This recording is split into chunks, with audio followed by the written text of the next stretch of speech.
Hey, how is it going? All right, so just gonna wait for a few people to get in, and then we'll get started on the tips and tricks. Basically, what I'm thinking is we're gonna be going over like just basic stuff that might not seem obvious.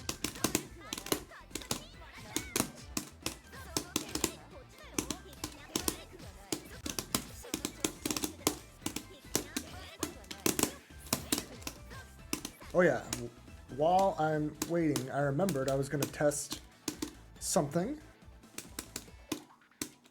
Where is it?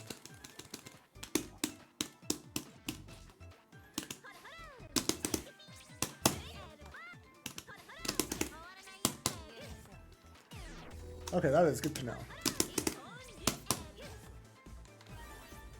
Oh, it's Neff. Let's see if I can. Let's see how good this connection is. This guy is one of the best Lene players I've ever fought, and he lives in the EU. So we'll see how this goes.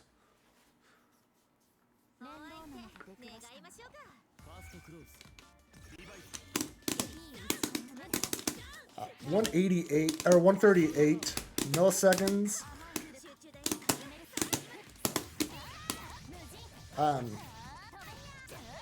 That's definitely on the rough end, but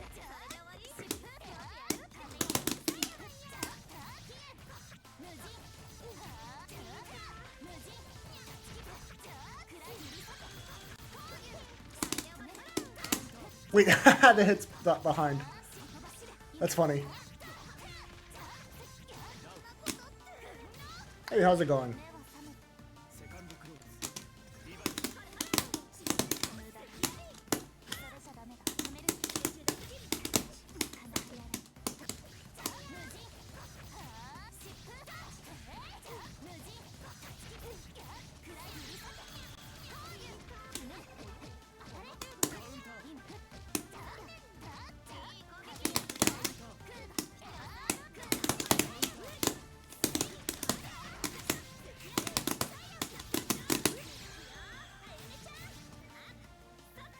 Let's go immediately go do that.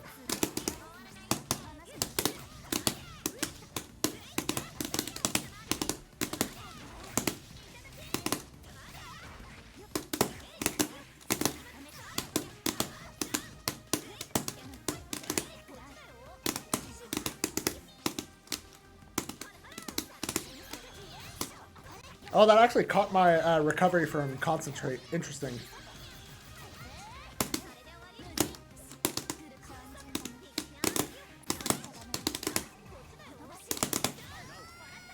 I don't think that's what you wanted. Oh, my 6B, no.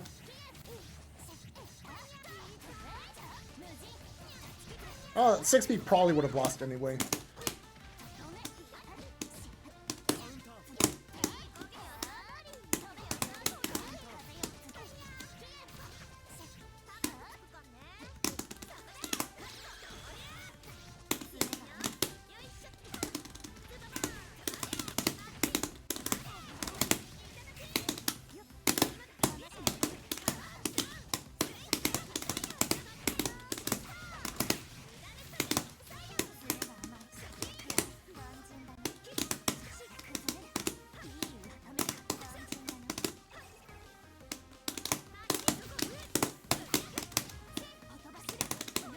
Oh, nice.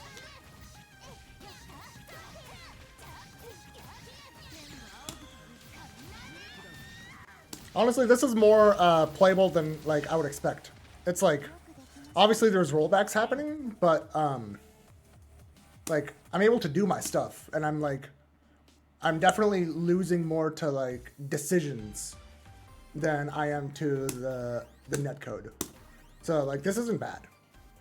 Like, I would practice in this. I would say that it's like not good enough for tournament, but like for practice, who cares?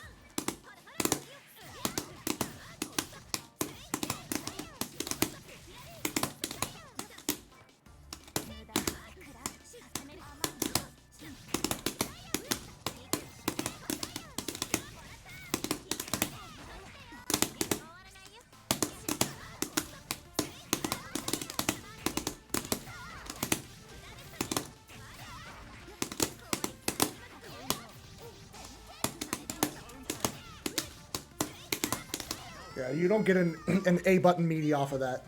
If you side switch, you can like meaty C button. Oh, that went over. Nice. Okay.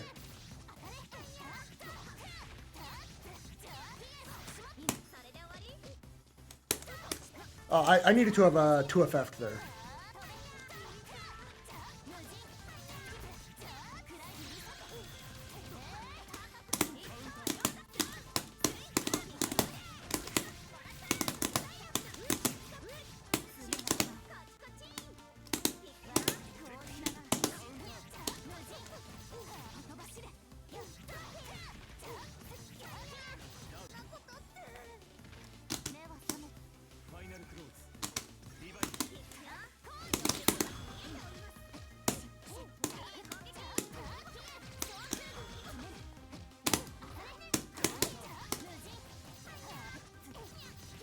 Let's see. Yeah, just gonna wake up with CS.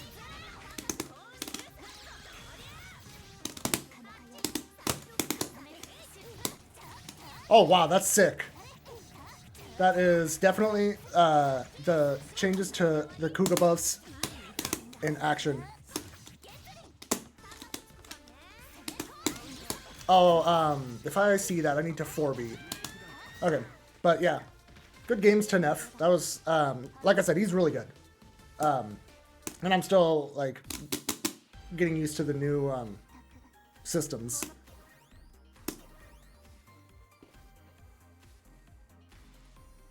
So, like, Yuzu is a zoner in the sense that she has, like, really long-range, like, moves, right?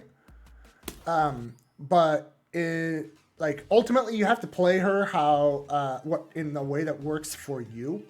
I play her aggressive because if you try to stick to pure zoning, you're having to, like, be really correct as to, like, at what timings people are going to move or jump and things like that. And I am not good at that level of prediction. Whereas if I become more aggressive... I can be the one that makes them have to deal with me instead.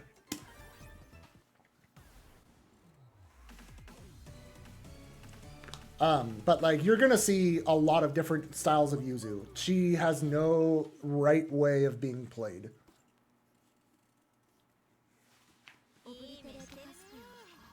Oh, I've not fought Batista yet.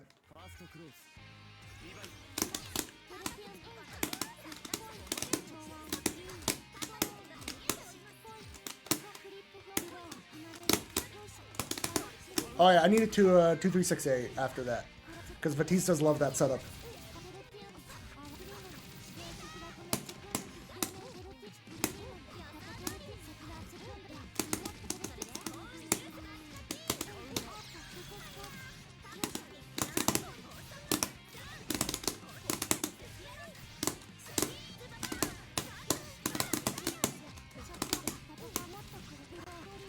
Oh, maybe I can show off one of the anti-Batista things that I had planned for this.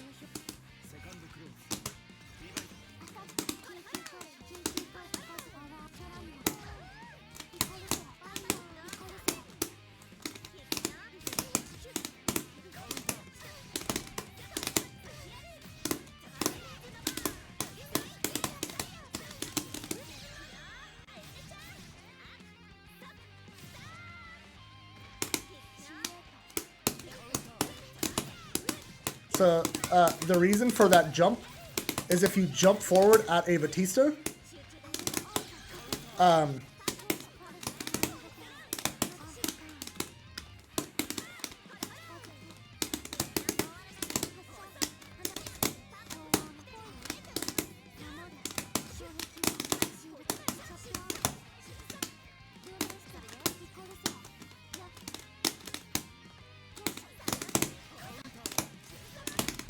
we go.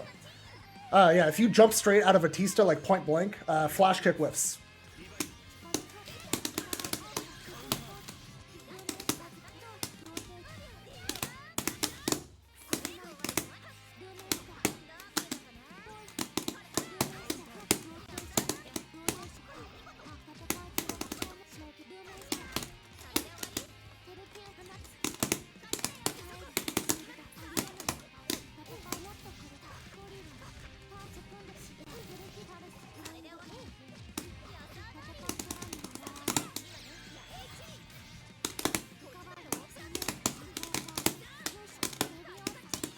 Wait, no, that was a 2FF moment. I'm still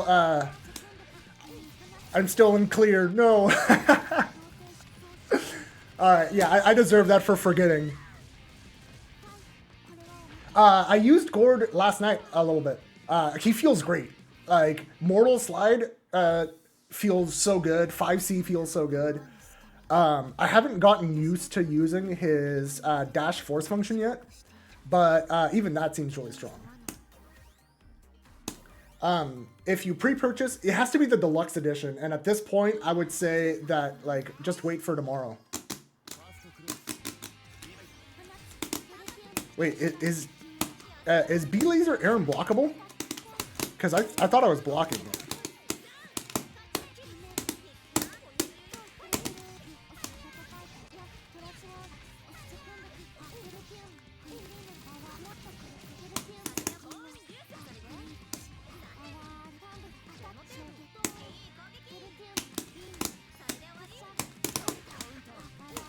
I thought I could move on to the next layer because I've already done like 4B into anti-air.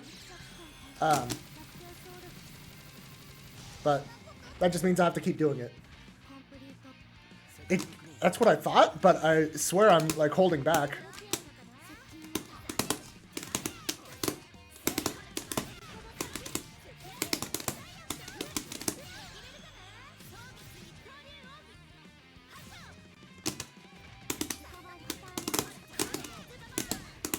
And that's what I mean. If you jump forward at a Batista, flash kick will whiff.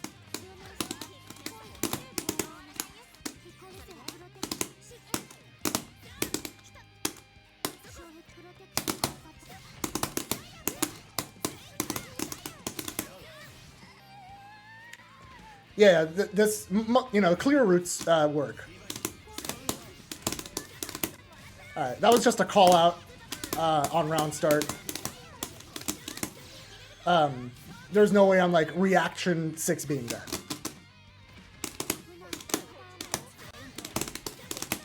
Oh wait, I don't need to do that route because I get to counter hit Batista now.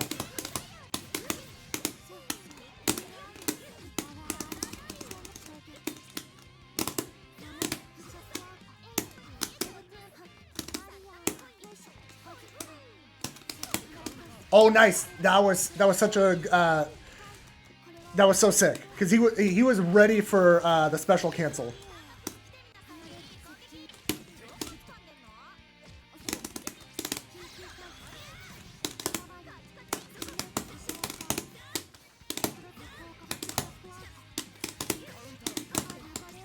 That's fine.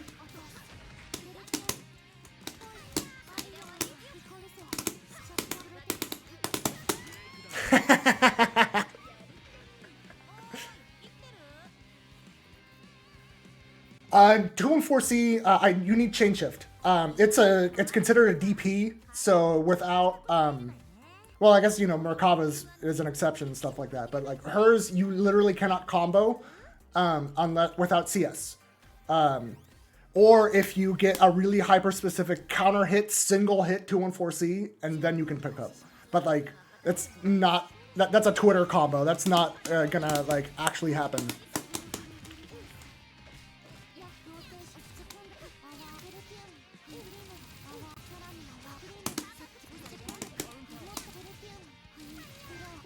Okay. I mashed there thinking that that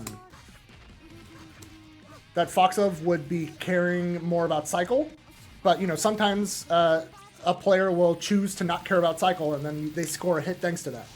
That's kind of like the mind games that can play out. Oh, nice. The backup B-ball.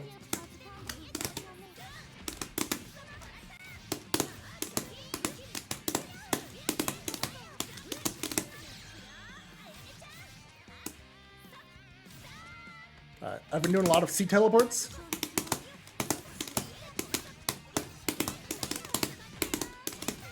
And the flash kick baits earlier.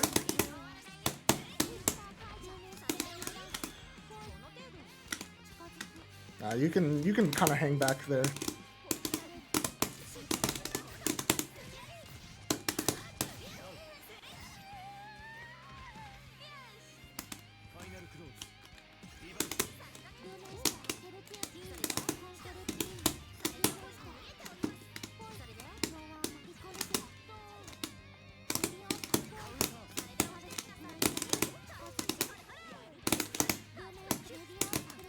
Oh no, I wanted 2FF.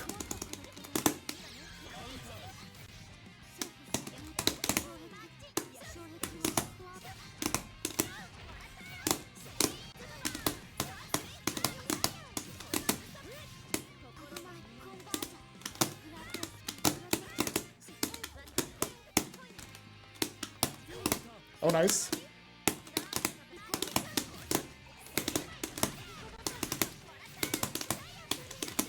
Alright, I need to just score some damage here.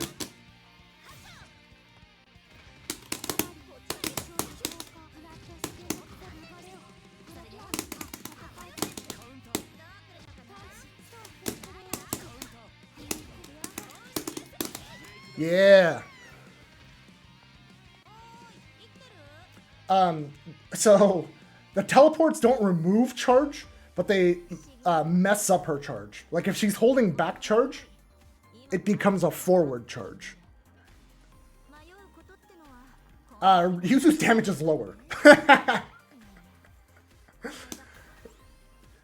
At least with like current routing, we're still figuring out how to optimize in the new systems. But yeah, Yuzu's damage actually went down. At least if you're still doing you're not wrong, Miller. The only thing that has gotten higher for Yuzu is IW, but everyone's IW got bigger.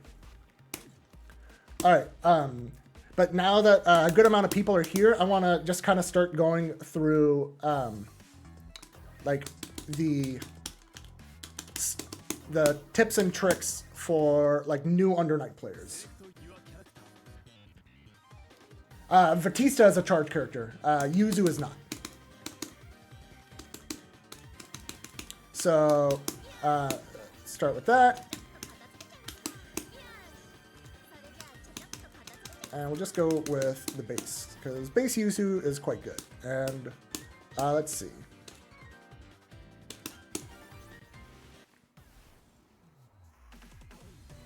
Nah, I'm not going to go over like dash block stuff, because in my opinion, dash blocking is like more than just beginner. Okay, so first thing that I want to like teach new players for. So we have Gardol is assaults. They are a very strong neutral option because they very quickly move you forward. Let me change the grid state. So I'm just going to go to default. So I got 2 full blocks for that assault. You get 1 block for the assault itself, and then you also get grid for the distance you're traveling. No, unlike 6XL, this is reactable. This was a 26 frame move as opposed to an 8 frame 6XL. Do not compare them. So, but you see, it's +8. Rather good, right? So this seems like really strong considering the speed at which it happens. 26 frame is reactable for blocking. It is not reactable for anti-airing reliably. So this is something that you can kind of more or less safely do. It's really strong because then you can just start your pressure. But counterplay for that is just to shield it. That is, like, if without having to like really prep your mental stack, generally if you can block it, you can shield it. So now I'm minus. So if I do it at the apex of the height, I'm -9. I tested most assault JCs in this game, and like on almost universally, they are like -8. Like that one is -9, but if I do that one, it's -8. So that means that if I set a Yuzu bot, which I'm gonna go and record some states here.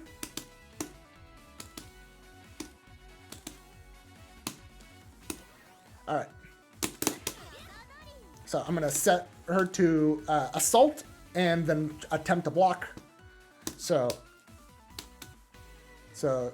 doing that, as soon as you shield the assault, you get a B starter.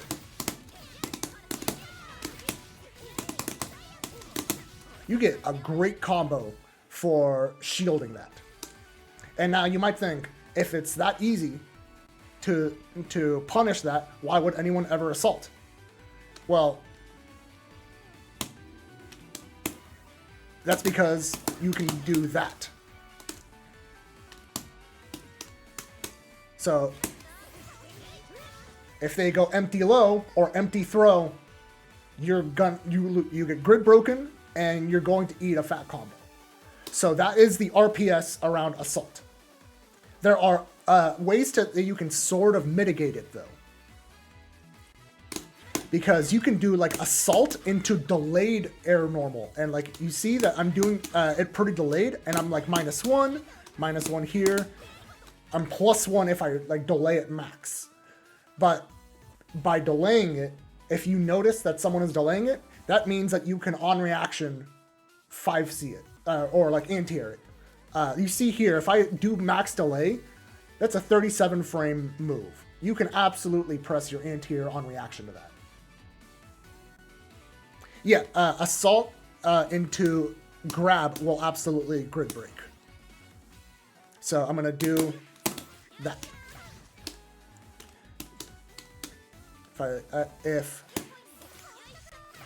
Yep, and even on throws, bonus damage for the grid break. So that is the kind of the RPS around assaults. But the other thing that you can do is against that same setting of, you know, empty into lower throw, what you can do is just fuzzy mash. If they go for it. Now, fuzzy mash gets harder to do if they are doing the really low. If they're doing the really low assault height, right? So, like, you're gonna need to practice against empty and against like really low C button. And in the corner, it gets a little bit trickier because fuzzy, well actually, no, I'm not gonna go over that part because it's not related to assault. So just a recap. Assault, really good as a way to play neutral because you get in someone's face. It runs, it's generally around like +7 on regular block, and it is generally around -8 on shield. So most characters get a B button starter on successful shield. The shield is risky because you can empty low and grid break them, or empty throw. And like a lot of characters have ways to go empty. Like you can even do like against a croucher, you can have that whiff. Lene can do assault JA and that will whiff against crouchers. So like mess around with whatever your character is. Every character has a way to fake a button in the air and then go low or throw. So that concludes the assault portion. The next one that I want to bring up. So shielding is kind of complicated. No, there's no OSS. Like, there's no universal way to blow up assaults. There's just RPS. You have to pick an option and go with it. And sometimes that option is just block. Like, sometimes you're like, I don't want to risk blowing up, so I'm just going to hold it. And, like, worst case, you get thrown, and it's, you know, less than 2k damage. It's not a big deal. So don't expect assaults to be something that you deal with every single time. It's something that, like, people can do because it's more or less safe, and it's more or less safe because the callouts are risky. But if you do call it out, you get huge reward. So you want to do it some. So the next topic here is going to be free shields. So, you know, in Under Night, grid is really important.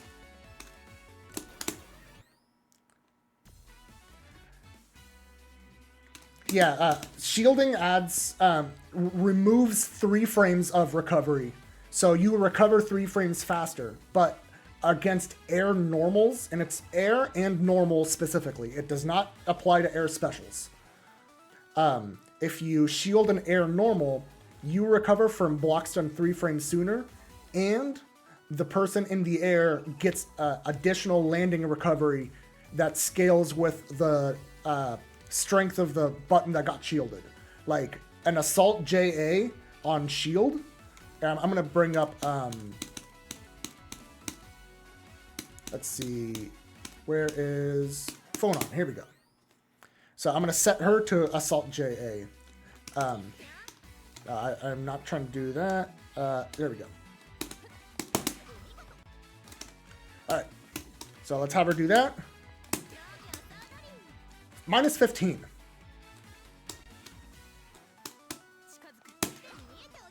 Yeah. So if you ever shield an A normal, you get your absolute best starter, right? Because like against this, I can get a 236C.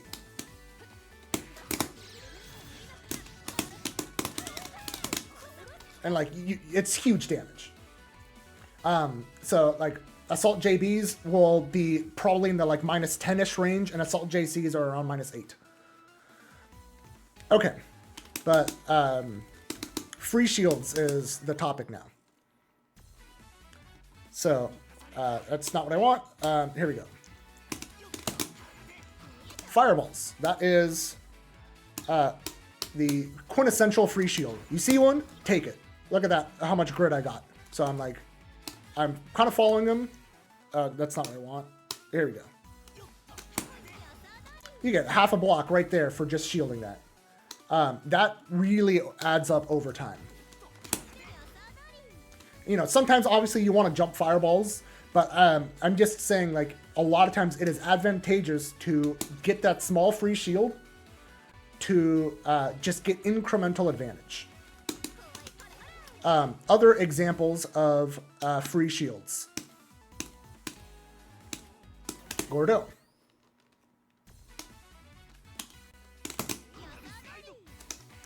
Mortal Slide.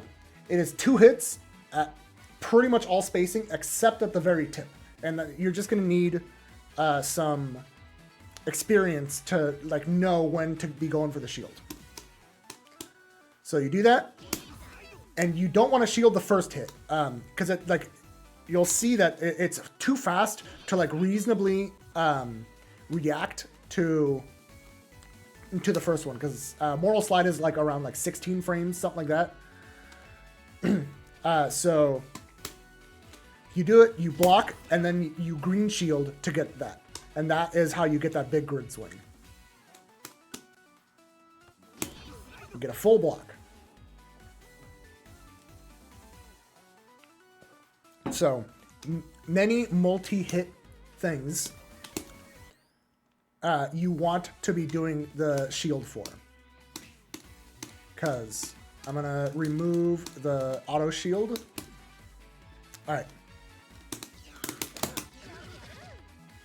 So, that is something that Merkaba players like to do a lot because it is +1. And it leads to a full combo, right? But you can make it minus and get grid by shielding the last hit. Green shields can always be thrown. If you react to a green shield and throw it, it's a grid break. They cannot do anything about it. They can't tech it. They can't. There's nothing. So, yeah. If you are doing pressure and you recognize a green shield, you can absolutely blow them up for it. But yeah. So Merkaba, you see him do that, get a free shield. Even if you don't end up doing it at the right timing, you still get the grid. How fuzzy mashing works, like against assault, you time the mash such that you would block the assault normal, but you would mash on the space between that normal and the empty low. There ends up being about a 5-frame window to mash on. And because assaults are always the same timing, you can just run drills and practice until it's consistent. And it will never change. So that is definitely something you just want to practice. Alright, so going through a bit more of the cast of who has free shields. Batista, fireballs, and sometimes you just want to be holding shield to call out lasers. Seth, when orbs are happening. Yuzu, sometimes you just hold down back and decide, you know what, I want to get grid for all of the zoning she's doing. Because, you can down back and hold shield, and if she's in stance, even while she's in the air, she doesn't have overheads. They're all mids. Hey, I'm glad you like the guide. Hilda, the thing with Hilda that you will want to shield is this. You just recognize that it happened and you green shield. It's multi-hit, and so you can almost always get a shield out of it and get some grid out of it. She has ways to mess with you on that, but they're a risk on her part. Because she can, quote-unquote, rebeat it with a, 2-2A. So I'll just go back to round start here. So if I do it, I have to do a slightly different spacing. So if I go forward and do 2-2B, yeah, that. So if I go and repeat that, yeah. So that will make the green shield whiff a lot of times. Yeah. See that? And then I lost grid for it. But if you recognize that the Hilda is doing that, you can just mash. And it's a punish.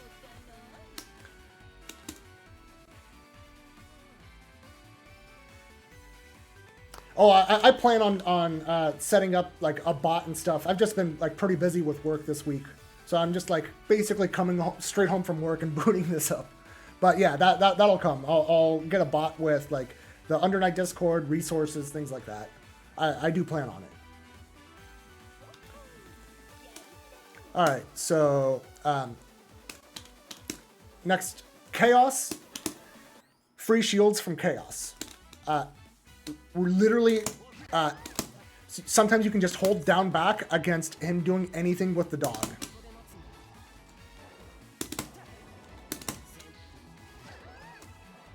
Alright, good enough. So, if Chaos is zoning, you can just kind of see that the dog is coming and just shield.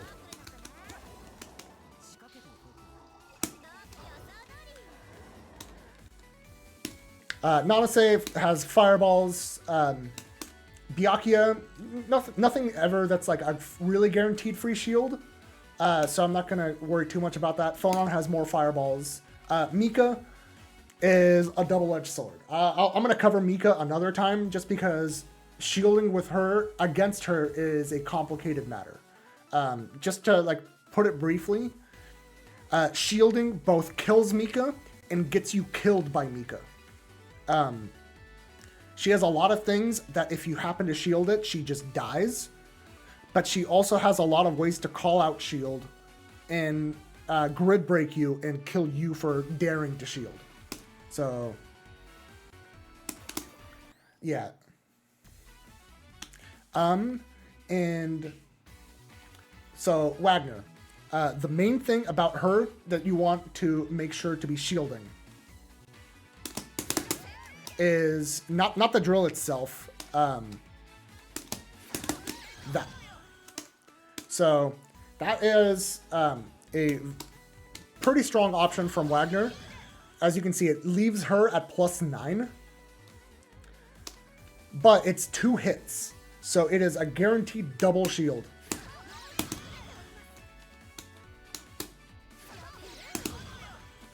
So you can get 2 full blocks. She's still like +6, so you still have to hold that, but you know, grid is all about getting incremental advantages. It is not about outright punishing for the immediate thing that happened. And Kido, the main thing you need to know about him is his 2-2C is +4. Shield that and it's only +1, and then it's like a kind of spaced RPS. He will often do that to reset pressure after doing like Rekkas. So I'm gonna, so yeah, you get a little bit of grid that way. Landrekia, his fireballs. Tsurugi, I don't know enough about where the free shields are for these 3. Eltnum, she has her ricochet shots and her triple gunshot. So, these is pretty safe. Even if she does the one that whiffs, you can just let it happen. Doesn't matter. Like, that move is slow enough that she can't punish you for it. So you see the move and you can just shield. The other one from Eltnum is 2-2B. It is very plus. As you can see, +10. But you can get a shield out of it. You see that? It does cost her 3 bullets for that pressure reset and the grid of you shielding it. And then Akatsuki just has fireballs. So that kind of concludes the part about free shields in the game. There's like a lot more that you can like kind of develop over time, but I just want to go over like the easy ones.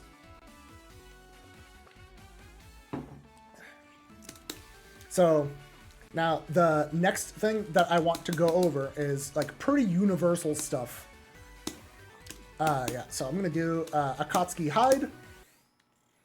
So against Hide, if he does that, he can end up being plus, right? He's +1 there. Yeah, still +1. But he has to leave a gap in order to do that.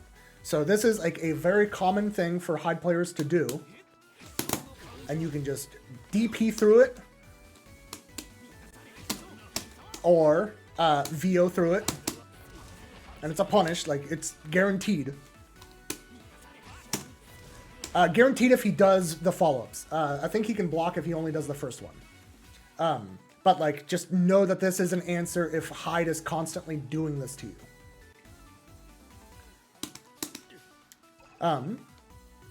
So moving on, Line. So that one is -5. Line doing Kuga Dash. So I'm actually going to switch over to Line for this explanation. So do I have her blocking? Yes, I do. Okay. So Line can dash follow-up out of her fireballs, right?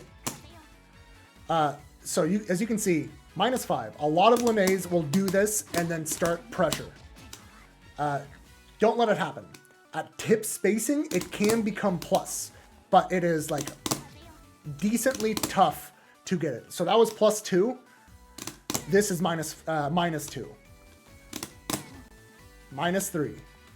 Like, and you see at this spacing, like it whiffed already. -1. Like, it is really hard for Lene to actually get plus frames out of it. Yeah, it's really hard. So, like, if Lene does Kuga Dash on you, you know, 95% of the time, just mash. Yeah, but like, yeah, a Kuga is more plus, but there's no dash out of a Kuga. So, like, who cares? Yeah, I'm gonna upload this one to YouTube. But yeah, so Kuga Dash, almost always fake. Especially if you see her do it off of a button. Look at that, -8. A Kuga is, like, by itself is better. Right? But I'm talking Kuga Dash specifically. I want to, like, separate the two. This by itself is semi-real. Because you can frame trap with that. This is what's fake. So, like, just keep that in mind. You see Kuga Dash, you mash. Same thing with the Kuga Force function. It's -1. Take your turn, and if you happen to shield it, throw. It being -1 regularly means on throw, it's -4. So you can shield into... I'm just going to have the Lene bot do it. Okay. Now let's do that. Punish.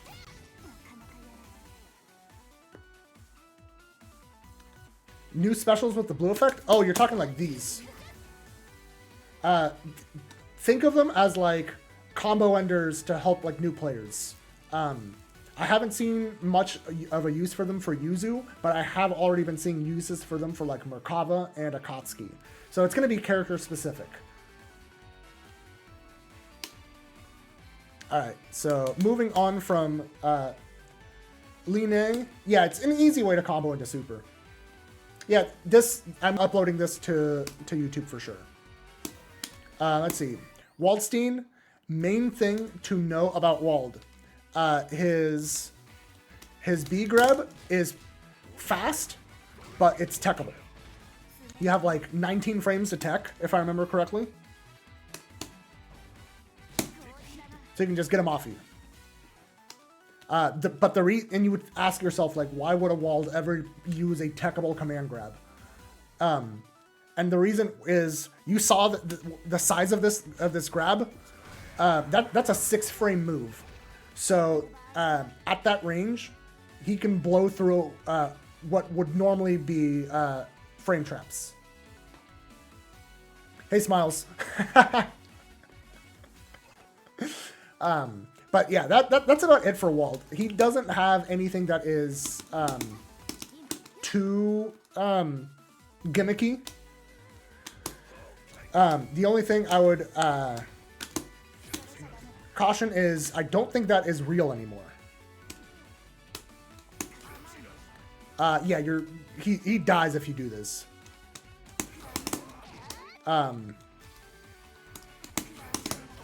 Yeah, punish.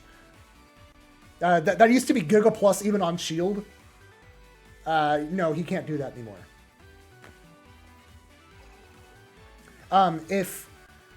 If Wald's B grab catches the startup of a move, it is a counter hit throw, so it cannot be teched.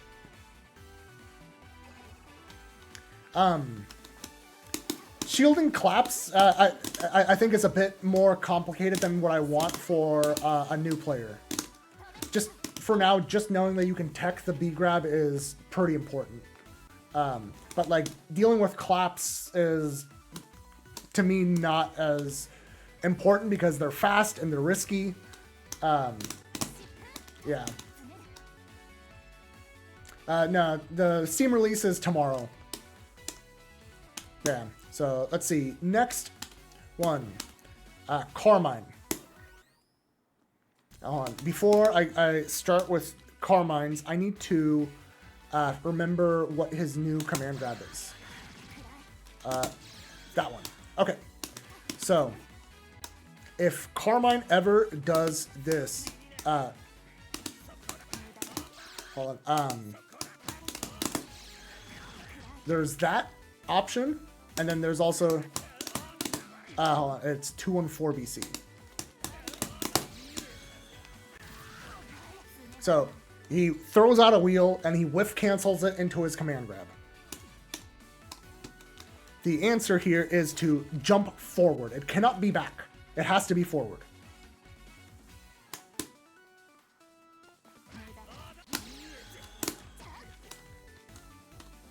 And then you just get out.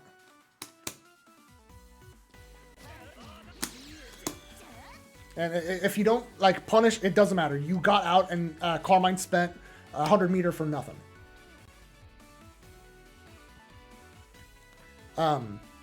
And if he does the other follow-up, which is, hold on. You should still be safe unless they changed the properties here. So let's go ahead and test that out. I did not hold back in time. So like you might get air unblockable by that, but that's kind of the RPS there. But just know that you do have that as an option to just jump out. Let's see, Aurier. No real gimmicks that like you really need to watch out for. Gordo.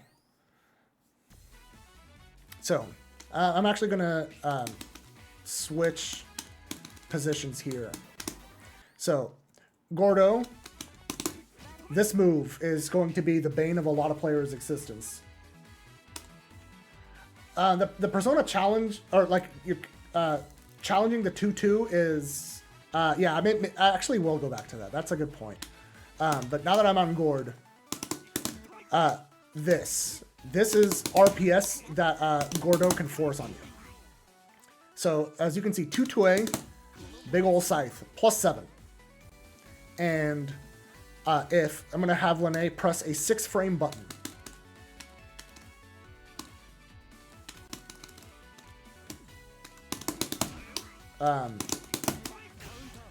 So against 6-framers, it trades and Gordo gets a combo.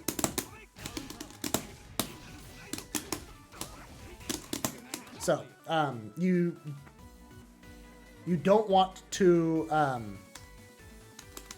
mash there if you have a 6-frame move, but if you have a 5-frame move, you just beat them.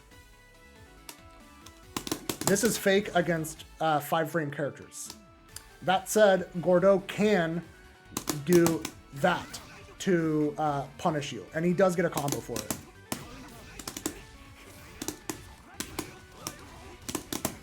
So,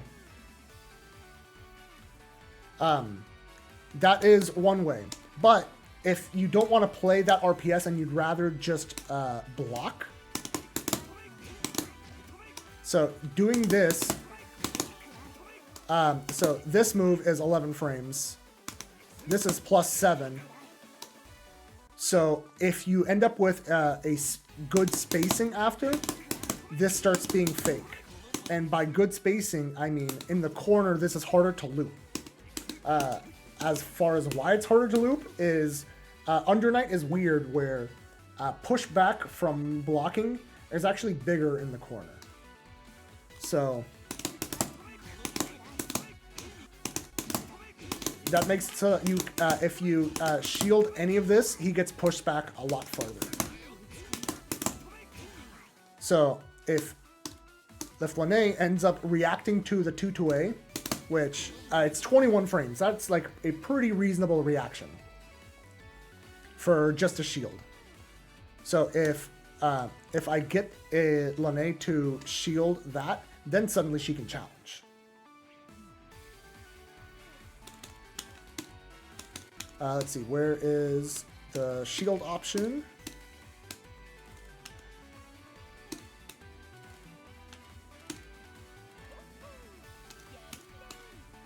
Oh, here we go.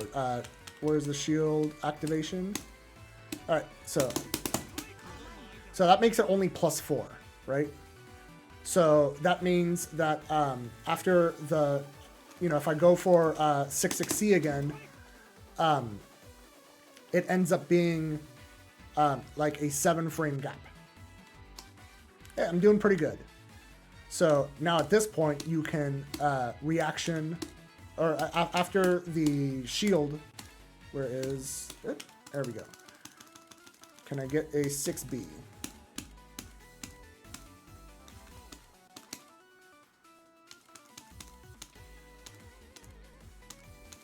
Actually, I'm going to try with 5C first and see if there's enough. Lene's 5C is pretty disjointed, so sometimes she can get away with that. Nah, too slow for sure. Oh, that was a dash C.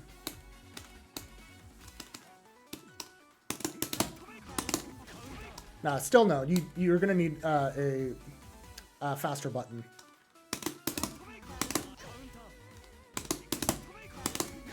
So if you shield the axe, then you can press a fast button to beat out him doing it again.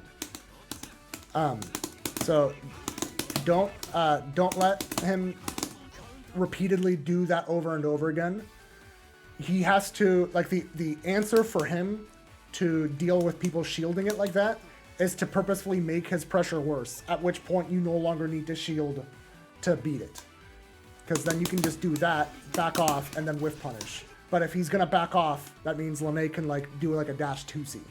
So like the important part is just reacting to this with shield and being willing to press a button afterwards. All right, so Orion, because people were right, there are some things.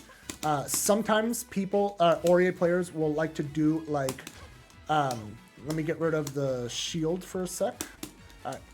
They might do button into 2-2A or 2-2B. This is Giga Plus. So as you can see, meterless +20, meterless +51. Yeah, meterless +51. It's insane. But it has really long startup. 40 frames there, 38 frames for that one. So if you need to recognize the little animation, the little, if you see that, and notice it is different from the other animations. If you can recognize that, then you know that she is minus enough, and you can press literally anything and kill her. So like I'm gonna switch the roles here.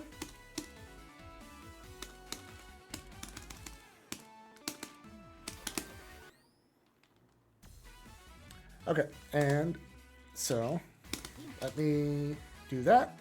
Let's get control. All right. So now let's reset and do it. So you see it, and so you can punish with anything. That was like a 12-frame normal. But you can even do it more if you are like, if you like really are calling it out in advance. You have enough time to like dash in and still punish with a like a B normal.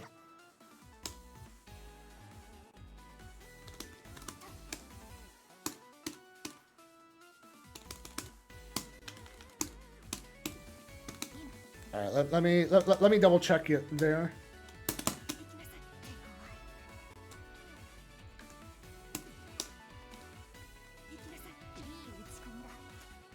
I need to like play as Ori apparently.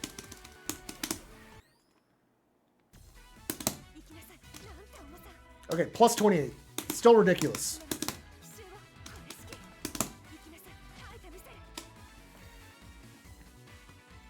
But yeah, I at a certain point, like things are so plus that it stops mattering. Like to me, like the difference between +28 and +50 is nothing. It's all the same. I'm either gonna challenge or I'm not.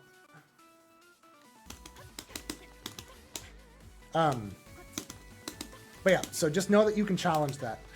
In neutral, Aurier like might do, you know, if Aurier is wanting to not play neutral anymore, she might just do this, right? That move is insane. It says plus 82 there, but considering when you recover, it's actually more like plus 101. Yeah, it tracks.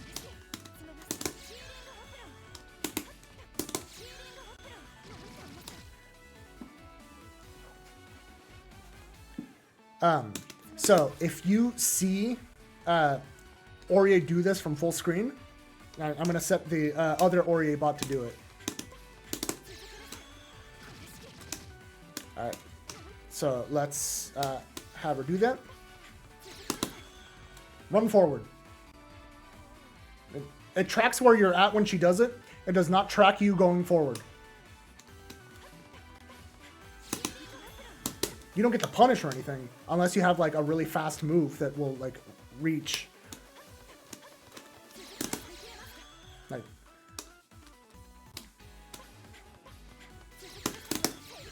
that's hard. I can't do a dash 236.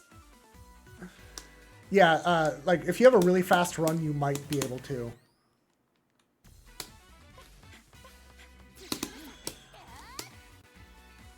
Like, you'd have to be, like, a little bit closer, I think. Like, around here.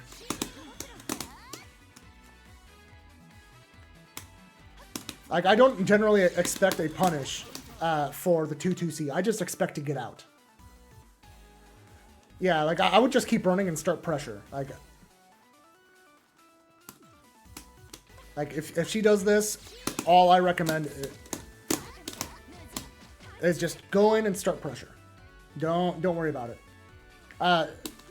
I like dash. I prefer dashing with buttons because there's a lot of characters that will like cross up your inputs, like Seth or Yuzu, and you don't want this to turn into a button because the AB back row has that, and if you like try to do forward and back, it might end up turning into like a special, like. That is if I use the macro and my buttons got messed around.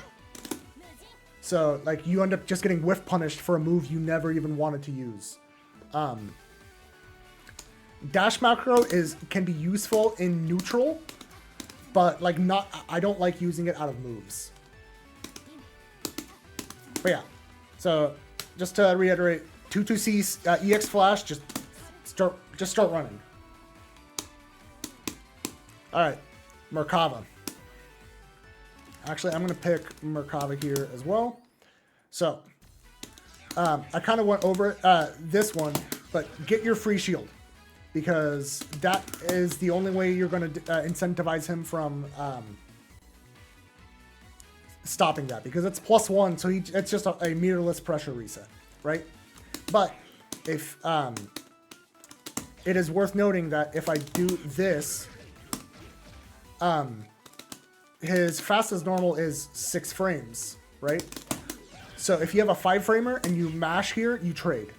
And then you're like back to neutral. So that is one really good option. So like I'm gonna switch over to Line here. And then I'm gonna have her reversal 5A. So if I do like point blank that, I have to like space it from the 2C. Like, hers is disjointed, so it's just winning here. So if you have a 5-framer, mash it. Like worst case, you trade and are back to neutral. Sometimes you'll outright win. Yeah, Merkava seems great. Merkava can like back off a little bit and whiff punish. So, like, be aware that he can do that. But, like, just as a, like, going into a Merkava match, know that, like, 5A is a really good option here. The other thing, Merkava's flight. Merkava's unique character trait is the fact that he can fly. while in the air, he has full access to both specials and normals. The instant that he goes into anything, he loses flight and has to land. But if I like fly, or sorry, if I like do an air normal, and I can then cancel into fly. So I can do it in either order. I just can't do any of them more than once. JB being the exception. I can do that twice. And JA as well. But like once I've done flying. Oh wait, oh my goodness, they might have actually changed this. He can no longer fly after Fireball. Oh, okay, that makes things easier for people. Because he definitely used to be able to like air Fireball and then go into fly. Yeah, no, he can't. Okay, that's easier. So, yeah, so just all you have to do is watch out for the normals. And like once he's canceled into anything, he has to land. So now the Merkava part just got really simplified. But one thing that a lot of players really struggle with against Merkava is the fact that he can do this. I'm going to have Lene shield everything because I am curious on... I need to take off the reversal.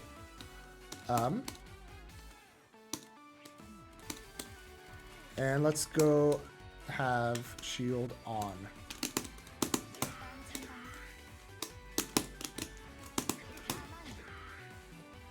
Okay, that's still Giga Plus.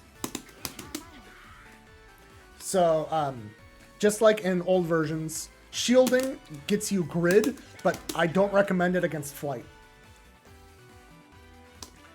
The reason I don't recommend it against flight is because he can do flight JC whiff low.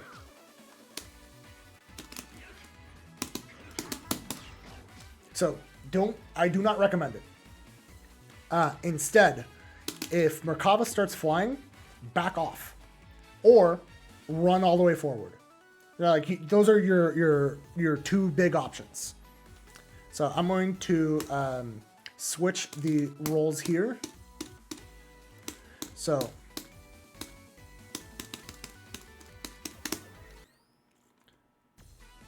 all right, so I'm gonna do flight.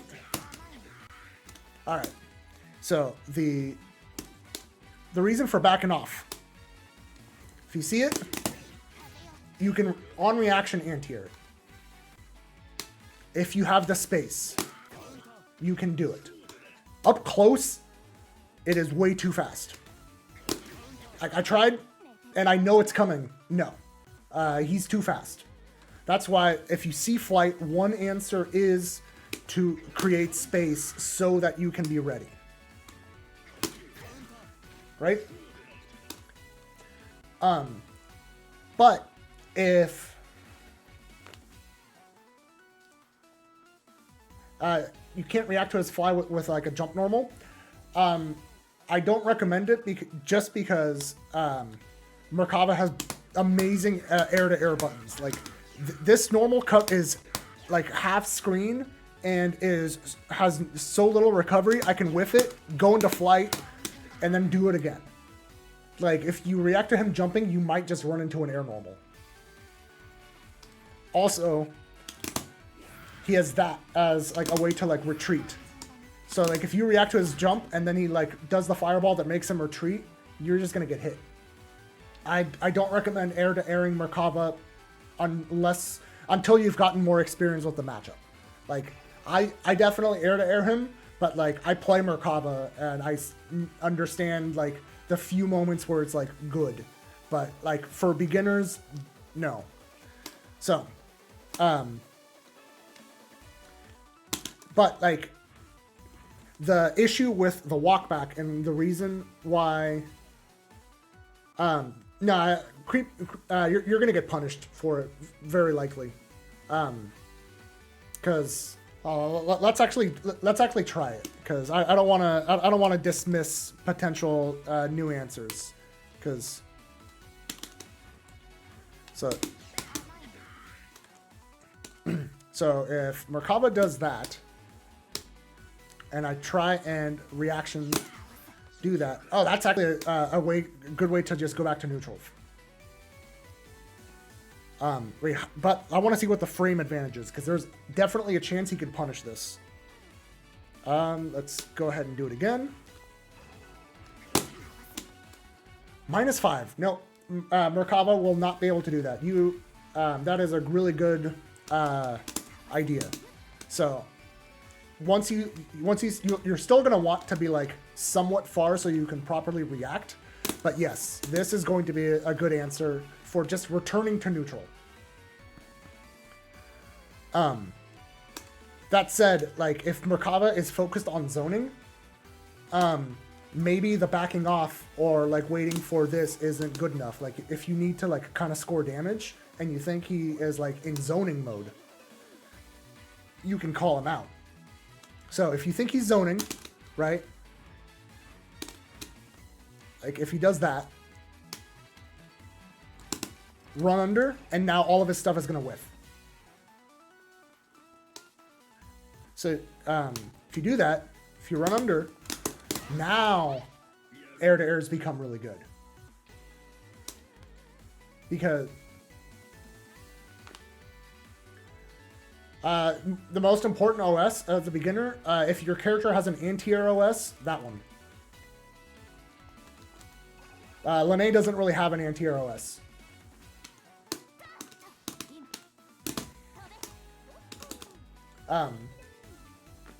But yeah, so, and if Merkava like goes for that and then into flight, because he's like kind of hanging out and then decides to do it,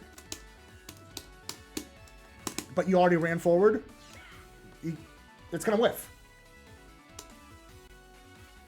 So, that to recap, Merkava flight, you see it, and you're wanting to like potentially anti-air, back off, and this. If you don't want to risk it, back off a little bit and then be ready to roll. If you think he's going to be a bit more passive, you dash forward. And it just removes his threat entirely. Alright, next character. Batista. Let's see, what could I say? Oh, actually, I remembered what I wanted to talk about. I already showed it in the match against Fox of 42, but against a Batista that will try to reaction flash kick assaults, you can just jump at them. All right, so down charge, and let's have her crouching just for posterity. So you toss her, you jump, and you punish. Like,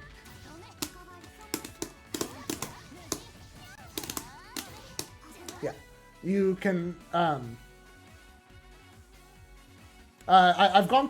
going just down the list, but you can just like look at the VOD later. It's not a big deal. But yeah, so Batista, #1 piece of advice I have is jump. Assault is not good enough because assault keeps you in front.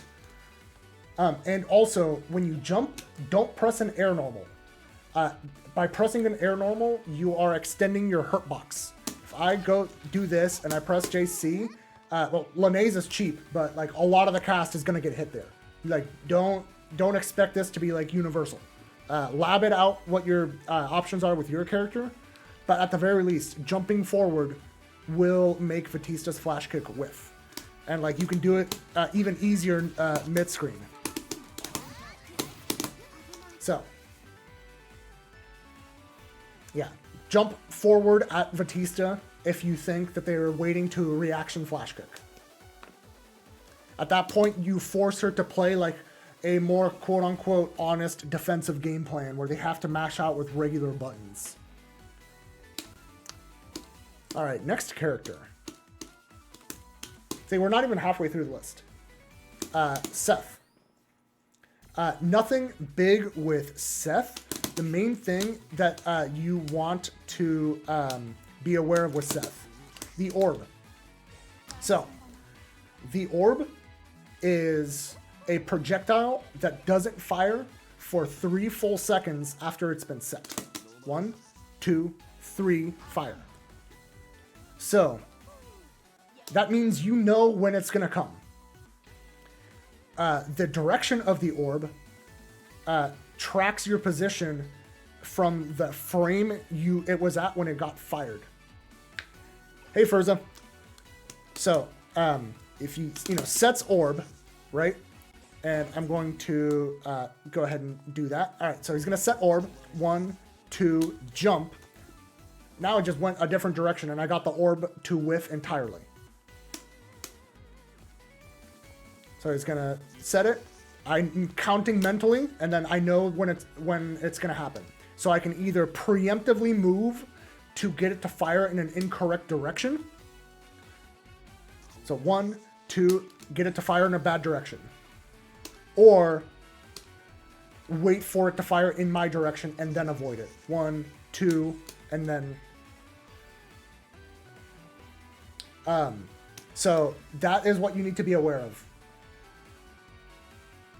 Oh, the joke with Merkava players not counting is a lot of his moves use up wall bounces. And so it's very easy to run out of wall bounces and have your combo end early in a way that gets you killed. But yeah, so orb. 3 seconds. As soon as you see it, like in training mode, boot it up and just get used to the timing. So that when you're playing a Seth that is just like zipping all over the screen, you can still have an internal timer counting down 3 seconds. Now, Seth can mess with the timing of it because his force function. Now it's a 2-second timer.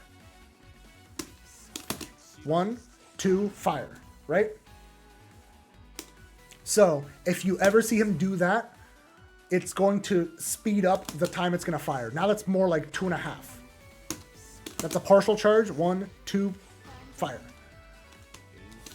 Only once you see the full charge, and he can like partial charge a little bit, like that, to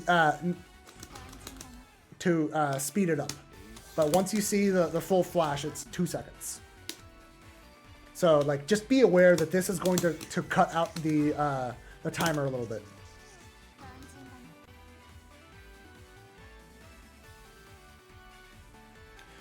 The force function, this charge, is only for the next orb. And it affects all orbs too. So here's C orb, 1, 2, 3. And then here's this C orb. Let me go back to, here's that C orb. And so like, it's going to affect only the next orb. Because now I do it and then it's still just doing that. Yeah, but just know, it affects whatever the next orb is. Yeah, C orb is the, I am tired of playing neutral. Because, like, Seth will do, like, backdash, and then set it up here to neutral skip. Because, especially if, I keep forgetting his inputs. Like, you just have to hold that. Nah, I'm not covering blink strings. With how Seth stuff has changed, I don't know what would be most beneficial to new players because unblockables are gone. So, I don't know that it's that bad to just block. You know? I might go over, like, more comprehensive Seth stuff later, but, like, for now, just knowing the orb timing, I think, is the most beneficial. All right. User Rihan.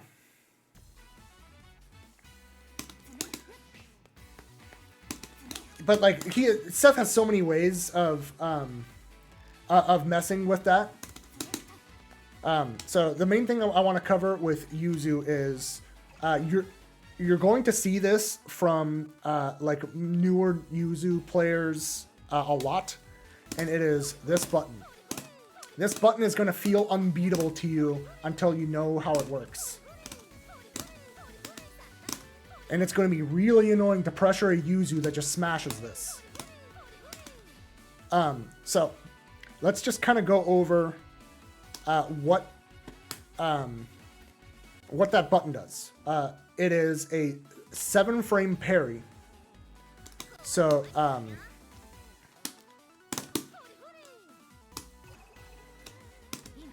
if Yuzu does it, well, let's time it better. It leads to a full combo, right? But it is flagged to literally never parry a low.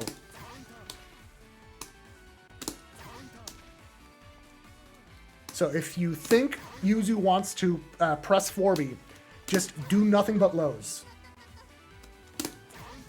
The other, you can even do, so I'm going to, actually it's a little bit harder to show it like this, because I'd have to like figure out like really frame specific timings to get the interaction to work out.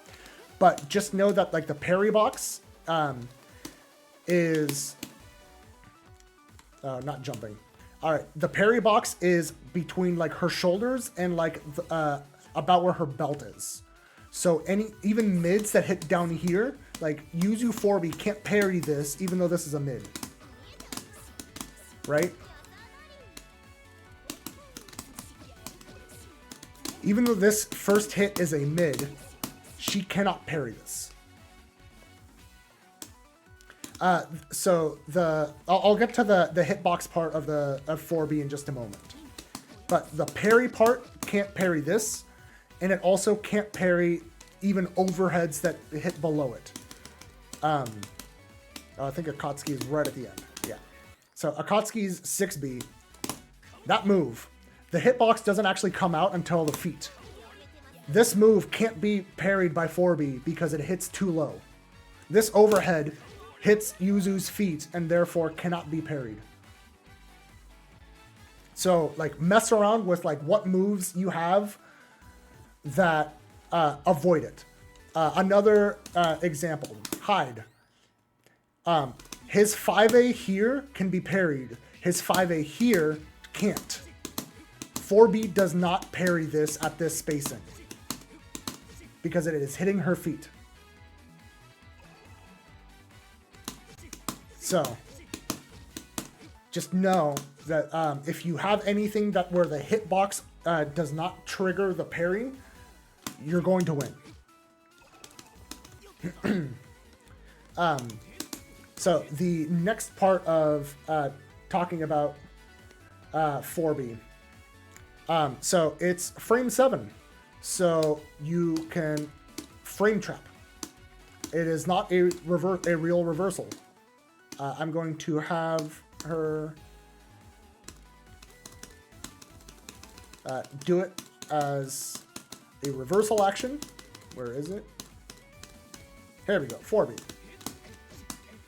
So if you have it, you can just frame trap.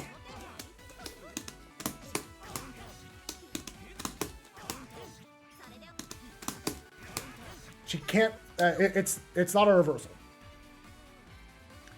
Parry does work on projectiles, and I'll get to that in a moment. But it doesn't suck you in. But yeah, so you think she's gonna do it? Frame trap, because you can even see. I'm parrying with mids, or I'm beating the parry with mids. So, like. It's 7 frames. You can frame trap anywhere before that. All right. Next part, the strike. So the strike comes out frame 17. It hits mid, and it's like a pretty decent starter. It's no longer as ridiculous of a starter as it was in Clear, but it's still pretty good for what it is.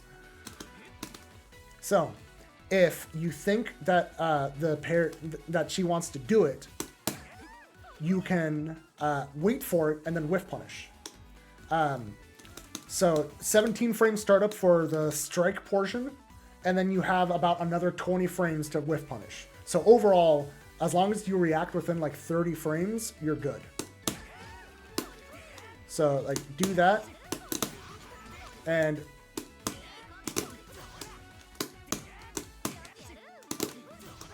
you have a lot of ways to do it. All right, so now gonna go, let's get rid of that. So I'm gonna switch over to Yuzu myself and then show how parry interacts with projectiles. And I think hide is a really good example for this.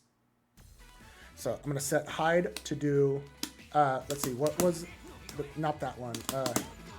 Which one is that one? Okay. So let's start with just this. Okay, so it does that. It deletes the projectile. When 4B kills a projectile, Yuzu becomes fully invincible until she finishes recovering from the animation. And the reason that's important is if you do this, she ends up invulning through that. And then ends up hitting him.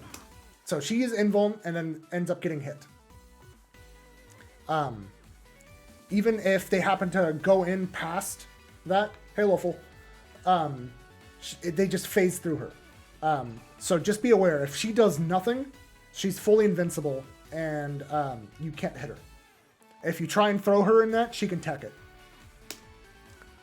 But if she cancels into anything, she loses the invulnerability the instant she does that. So I'm gonna do it a little bit closer so that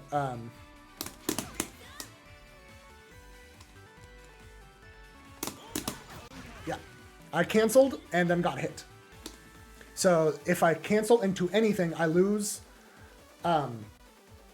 the invulnerability. So against multiple projectiles, or a projectile with multiple hits. So luckily we have hide right here with that. It only deletes one of the hits, and if you cancel into anything, that one I let it phase through fully. If I cancel too early, I can just get hit. Yeah, I successfully parried, but I canceled, so do that. So Lotus beats it, yes. Because what Lotus ends up doing is it removes the projectile from existing, so it can't be parried, and then puts a new projectile past the parry window, and it kills her. So that's how that interaction works. But like, Yuzu can do things like against Batista throwing a ball, you can do like 4B into like teleport, and like really mess with Batista, or like 4B into like a slash if you think she's gonna jump at you, things like that. But yeah, for like the purposes of playing against 4B, just know that she's invuln until she cancels. All right, next character. So, Hilda. Let's see, what can I say about Hilda?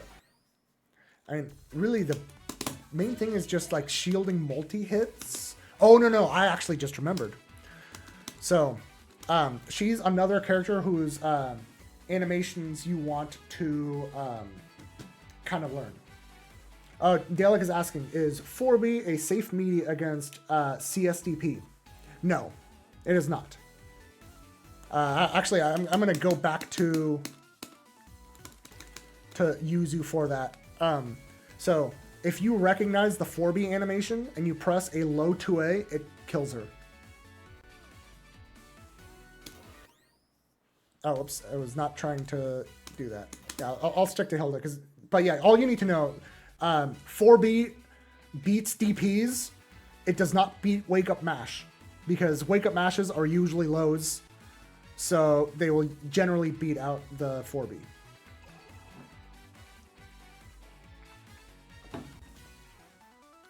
So, Hilda, memorize that that input or that that animation. that is one of her overheads. And then the other overhead is a negative edge. And look at the little snap. She goes down.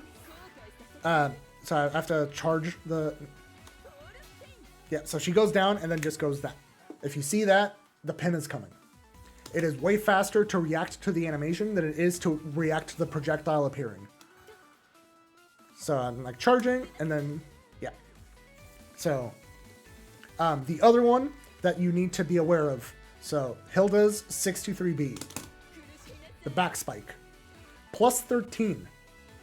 Really good, but you know, as you can see there, it's 48 frames of startup. So if you recognize the little bow, because it is, this one is too fast to react to, right? 15 frames, you're just blocking that. So if you're blocking and you recognize that bow, jump forward. So like, I'm gonna do like that. Jump. You won't really punish, but you get your turn. That's the important thing. And if she does the same thing, but that, like even if I tried to jump, I couldn't because it's a true string. And then she's minus. And then you just take your turn. That's whatever. So yeah, for Hilda, memorize the animations for pin, for the charge 5C, and for B spike. Yeah, it 15 frames, you're not going to recognize it in time. By the time you recognize the animation, it's already guaranteed to be B spike, so the jump is going to work. Every now and then you'll be able to jump fast enough to punish, but don't count on it. Count on your reward being you get to take your turn against the zoner.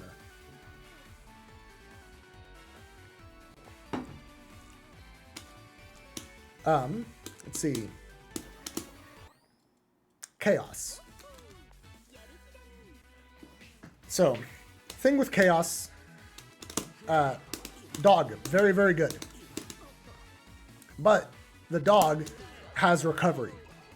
And you see the little, like, that little circle? That is when he is no longer vulnerable. So,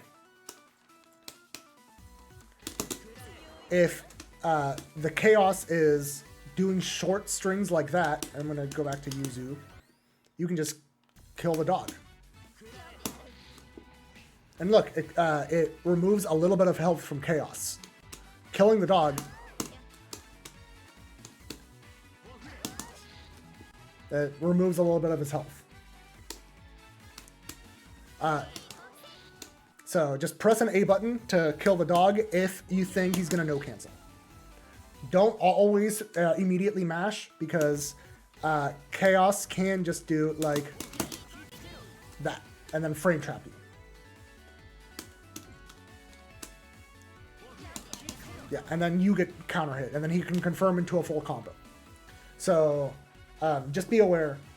Like, if this one is more of a, like, you have to be watching the Chaos's habits, but just know the dog is killable after the animation. And a specific dog that attack that I want you to be aware of is that one. So I'm gonna so if he does this one where he goes into the ground, jump back and then press a button. Sometimes, if the dog is close enough to you, you'll end up killing it, but worst case, you get out. You can also just jump forward. The hitbox isn't high enough to grab you. So you see him do that. You'll be able to go after Chaos that way. In the corner, no, do not back jump in the corner. In the corner, your only good option is forward jump.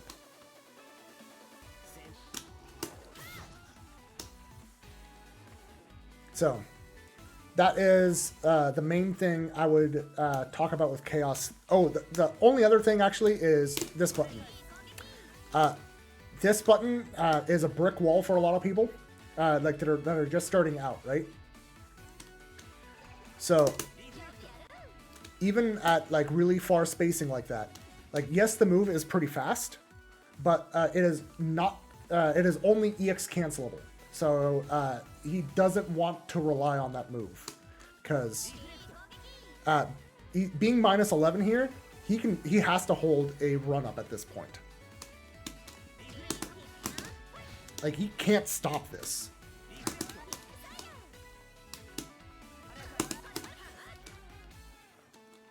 And like especially against a character like Yuzu that will just press like 6B. So if you're having trouble with this move, get to the spacing where you think he's going to do it and block it, and then just go in. He can't do it. Anything about it. The one thing I want to caution against is you might think that Chaos can be punished because the frame data says he's like minus 12 or whatever. So I'm gonna do it here. Let's record, jump. Okay, so now let's kind of scooch closer. So technically he's minus 15, right? And this move is 12 frames. So you would think, unless they've changed that, let me back off, because every now and then when I'm like teaching these things, I find out that things got changed there. So let's kind of experiment here. He is like plus 11 at this range, so okay. Let's do it at that range, and let's shield. Wow, they changed that. Never mind. I was going to have to explain a really weird recovery thing he had. No, he's that minus, he can just get punished.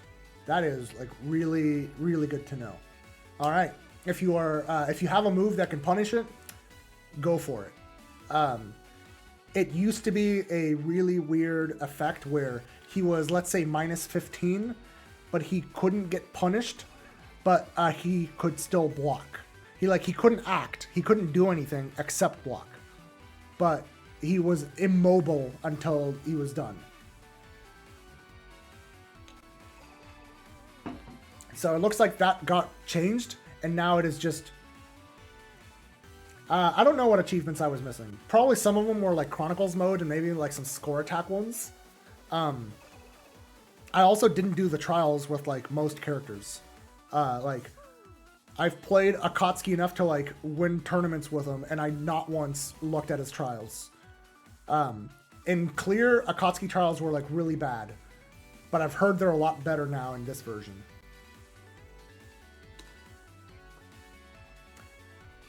You're saying maybe I didn't record Chaos holding back? Let's find out. It says punish, so it doesn't matter.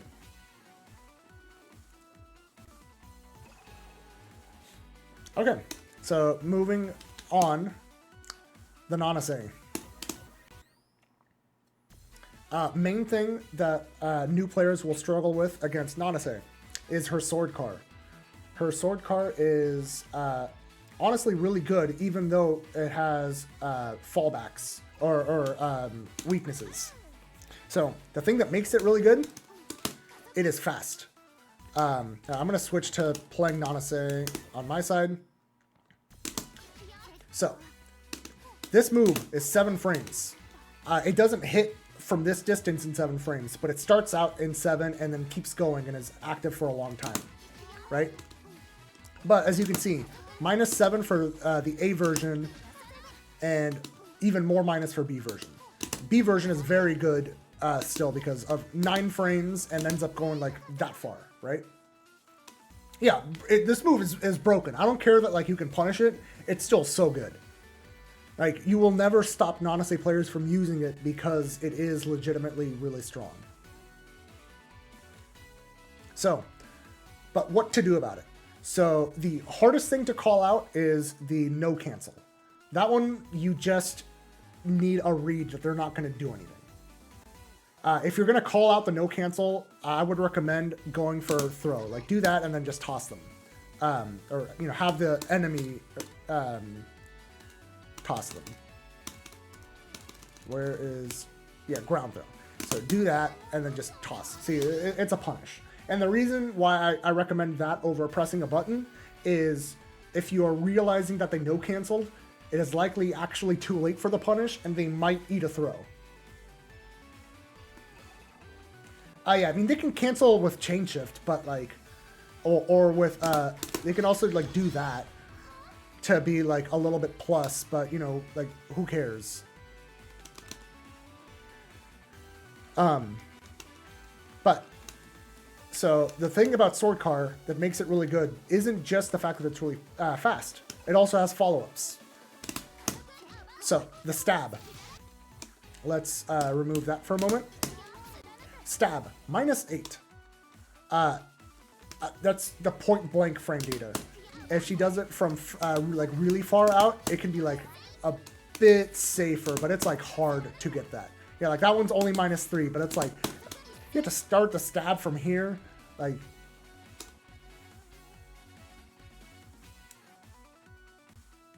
what are some good universal options in neutral? I will get back to that later, because right now I'm kind of focused on like beginner stuff.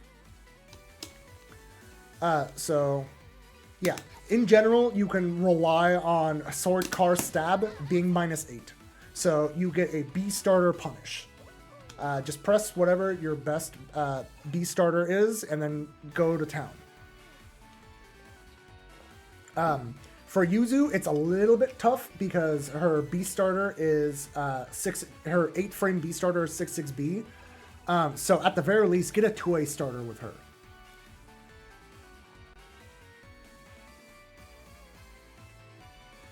The dash AB fuzzy block? What are you talking about?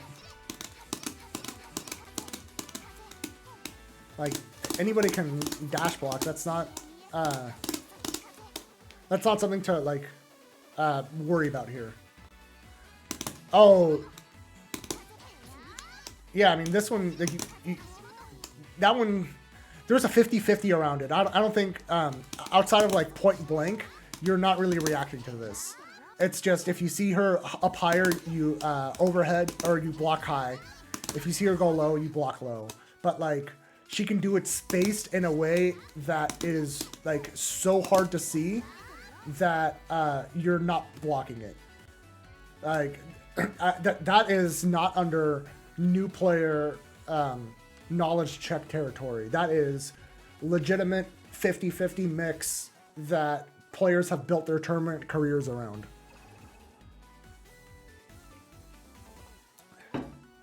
But yeah, Sword Car is the topic here. So, Sword Car Stab, -8. So, B starter punish with Yuzu, just do 2A. So, Sword Car Overhead, -7. A lot of characters get a B starter punish. With Yuzu, you only get the 2A. Yeah, I'm just gonna upload this VOD to YouTube, so people can like sift through it and find whatever character they want information about. As far as it being like hyper edited, no, I'm just a dude with a job and doing this after work. I'm not gonna put like insane amounts of time into this stuff. I'm not a content grinder. All right, so Sword Car Overhead, -7. So like when you're blocking, just be ready for both of those options, and be ready to punish accordingly. If you can punish with the same button on those, even better, so that you don't have to think.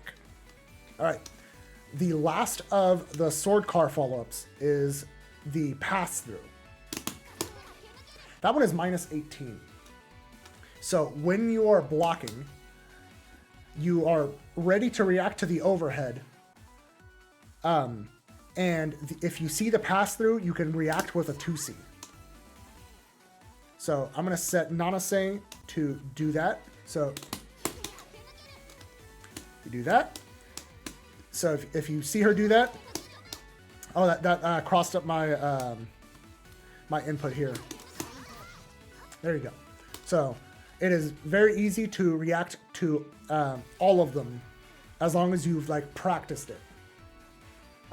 Don't go in blind. Like just run training mode drills for just a couple minutes and you'll be able to deal with all of them. For most characters, you can, it's usually like a 2C. Like for Gordeau, it's his 3C. For Yuzu, it's his 2C. For Akatsuki, it's his 6C. So like just figure out which C button is the one that you want to punish pass through with. And you'll be golden. You will be forcing Nanase to spend meter to be safe if Sword Car got blocked. Because in order to not die once she has done this, she has to do that. Yeah, there's no low option. You can just block Sword Car, stand high. Yeah, there's no there is nothing to mix you here.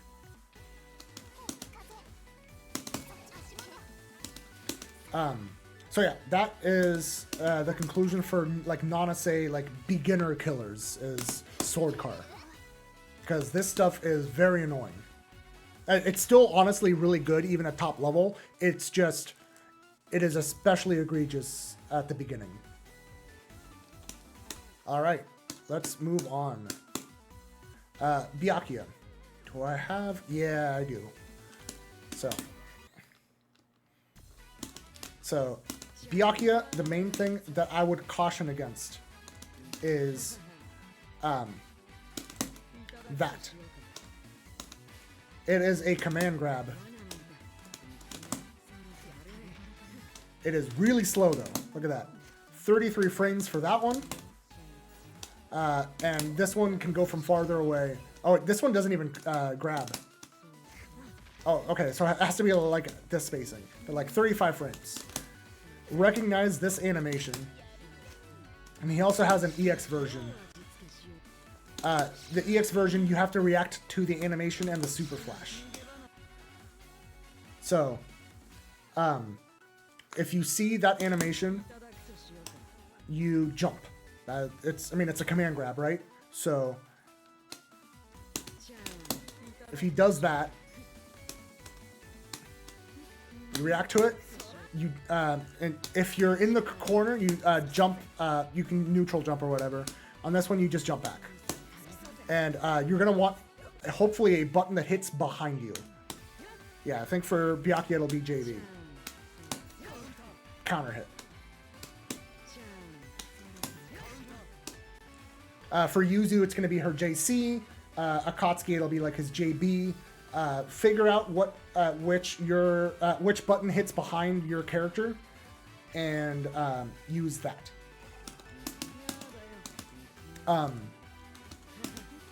The only other one that I would want to cover is single Rekka into that.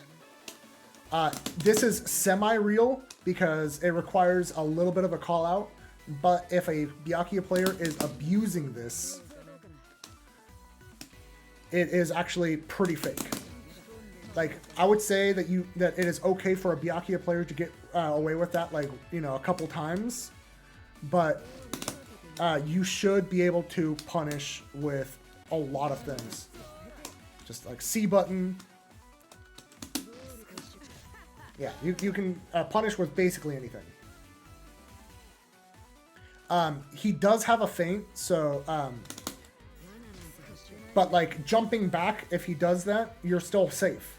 There's no risk there. Like if I'm gonna record, so he does that, and I go and do it. I react to the command grab. I'm fine. All he got out of it was a web, no combo. So yeah, those are the two things I would understand about Byakuya. Command grab is reactable, and this can be mashed.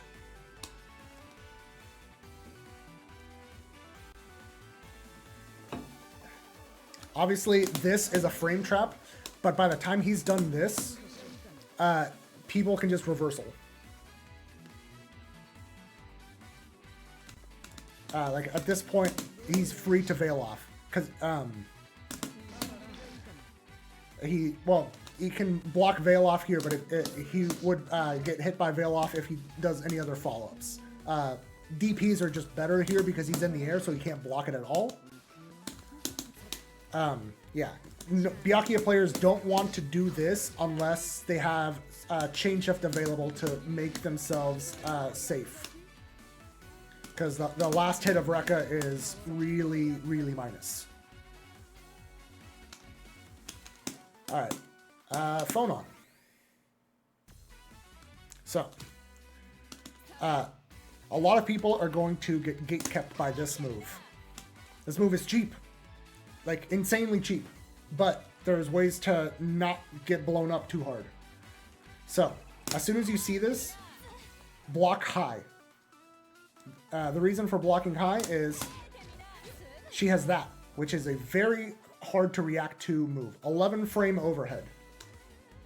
You are not reacting to this. Right?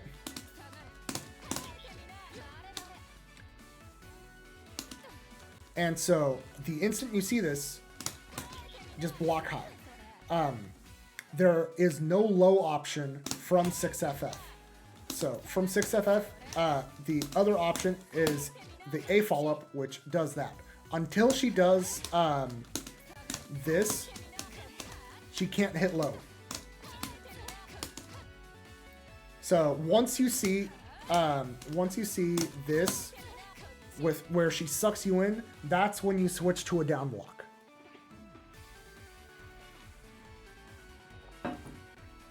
And yeah, phone on, you're just gonna have to play a lot to figure out how to deal with her pressure. I'm just trying to make at least one thing not kill you. The last option is Jess, but that one's just a time waster. That's never gonna open anyone up. So yeah. Moral of the story here, block high the instant you see this. If phone-ons love doing this meaty, because even on whiff, she can cancel. So if she does this like spaced and then there's an EX flash, she will counter EX flash and then punish you. She can get safe meaties against basically everyone with nothing that they can do about it. And like against the meterless DPs, this is so disjointed that the DPs are phasing through her anyway. So like, just accept that you have to hold this. But that said, this is 3 hits. Get that shield. Get that free grid. Like, it is the only deterrent. Just get a little bit of free grid out of it. Let's see. The only other thing is if she ever does like fireball. So 18 frames and it has travel distance, of course. So like here at this range, right? It hit her probably around like frame 25. Because if the values are anything like clear, projectiles have like close to 30 frames of block stun. So yeah, if you think that they're about to fireball to reset pressure, because this, you know, even at this spacing, it's like plus, right? Jump. Jumping forward at phone on is really good. She doesn't have really great preemptive anti-airs. That often whiffs. This is good, but you know, if it's mistimed, she dies. That doesn't cover in front of her. Yeah. But yeah, just to recap, see this, shield and block high. Once she sucks you in, then go low. If she is if she's doing this too much, jump and jump forward. You end up punishing her. Alright, Mika. I feel like Mika's too complicated. I don't have any... I don't think I have any...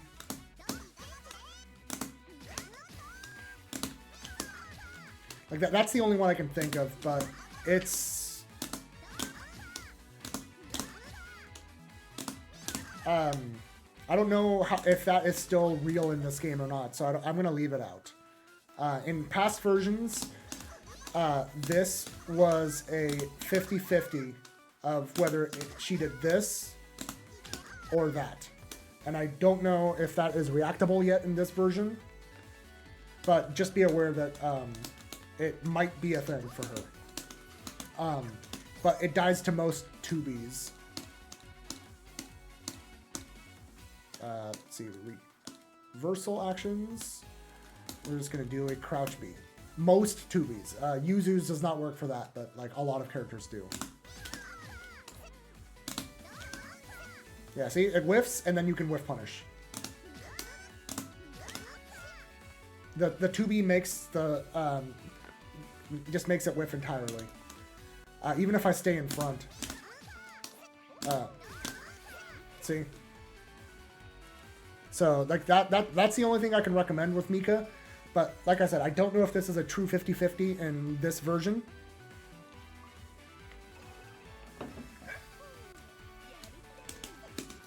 But yeah, if you're getting hit by this, 2B is your best friend.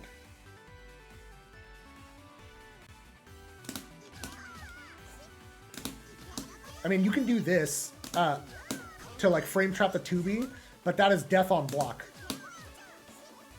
So that's -7, and she puts herself cornered. Mika players are not going to resort to this early on. That's too deep in the mind games for a beginner event. So, just, if you see corner missile, press 2B. That is my only Mika recommendation.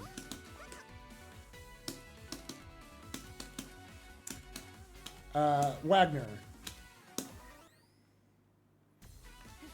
A lot of times, Wagners will do, just because like they think they have the respect, will do like button into install. And as you can see, that is extremely fake. This move is 34 frames total. There is no way ever for this to not get punished somehow. Everyone has a way to do this. Like you can use a like slower move, like a drill.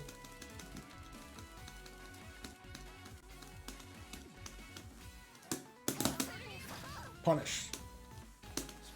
Doesn't matter what button I'm using. That's not real ever.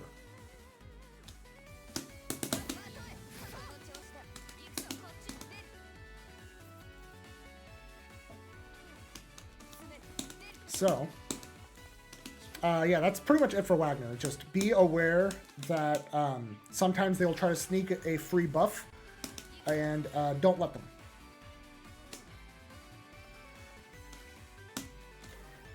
So, let's move on. Enkidu, let's see. What can I say about Enkidu? The thing with him is all of his buttons are like pretty minus, right? But they also retract his hurt box. So he can do things where he's like minus, you try to take your turn and then you get punished by that button. So like I'm gonna have the Enkidu bot reversal with like 5A or with 2A.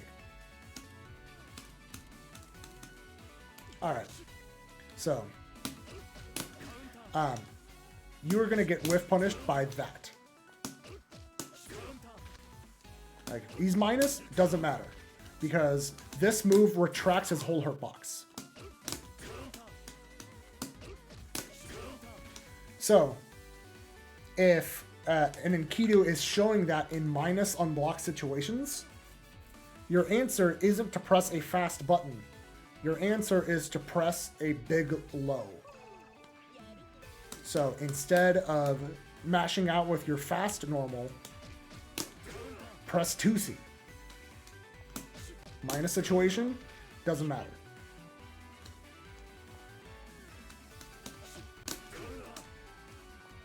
like, obviously he can frame trap with this, but I'm talking situations where he's, like, about to end his pressure, and you know he's about to end his pressure.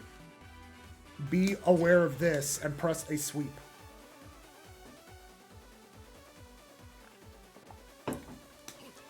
So that is the big thing to be aware of against Enkidu.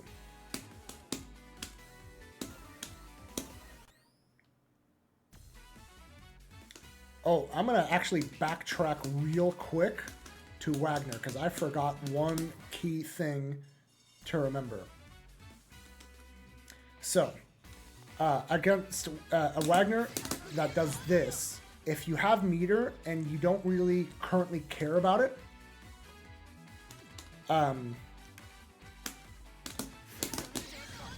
this is what you can do. So, I'm going to have Wagner do that. React to that, and not only do you knock her off of you, you remove one of the buffs. If she has no buffs, it's always the shield buff that goes away. Otherwise, it's just whatever the last buff was. So, if she does that, you can card thrust, and it's guaranteed.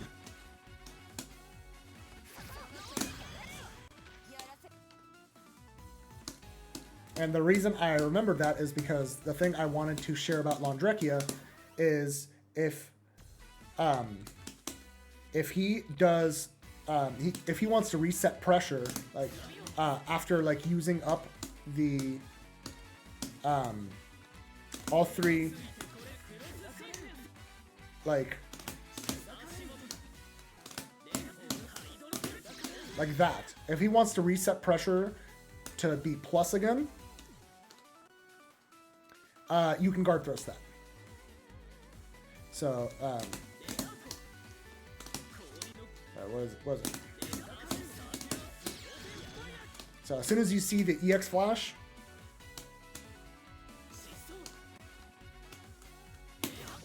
this is like tricky. I guess I could just let the first hit whiff, doesn't matter.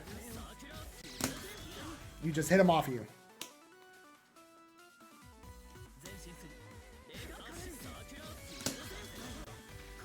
So don't let, like in my opinion, against a character like Landrekia, it is worth, you know, trading 100 meter for 100 meter, because you are actually end up being ahead on grid with this.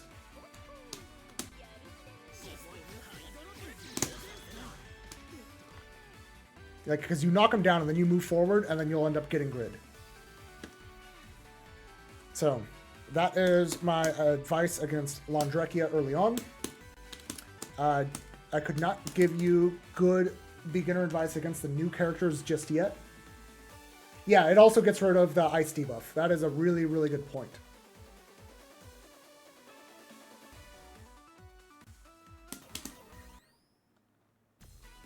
So let's see. Eltman.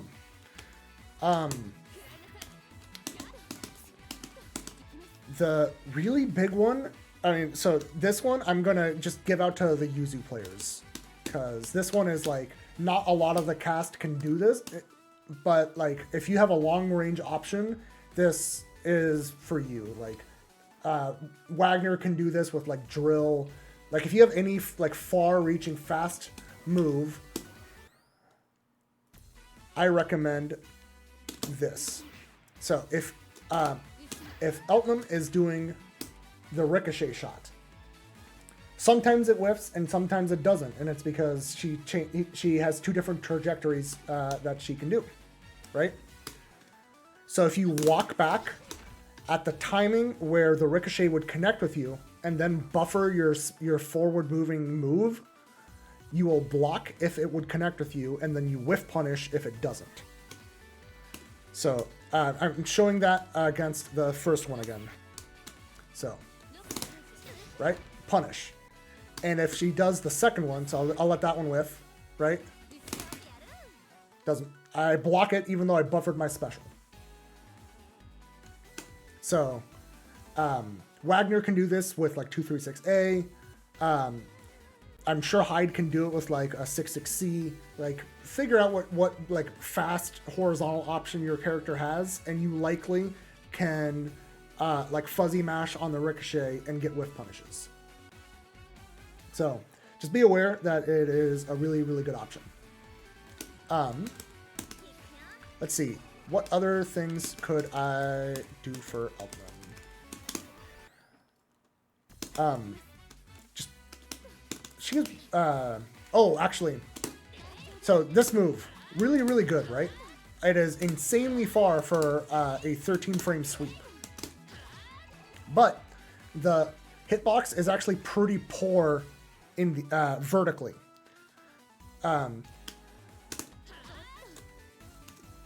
So if you think she's gonna do it, just jump. And you might like be wondering like why would a character be pressing that normal if it can just be losing to any person jumping, and it's her farthest reaching normal.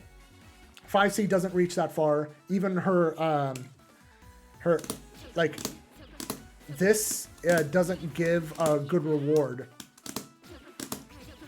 So this is hit confirmable, this is not. That's why they would want to press this. So jumping at Eltman can be very good. So I definitely recommend showing that option to make them not rely on this button in neutral. Because if Eltman has to rely on these and gunshot and this, then you're winning. But of course, like if Eltman reads that, she can wait for you and just kill you. So just be aware. It's not a catch-all. There's no solved matchups in this game. There's always layers. But jumping at Eltman in general, pretty strong. We already talked about shielding this. It's hella plus. Just you have to just hold that. But getting some grid out of it is really good.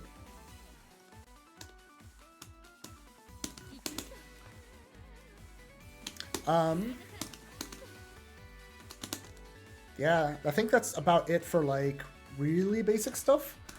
Because you know she's minus after this. Can I not get a 2-2 out of this?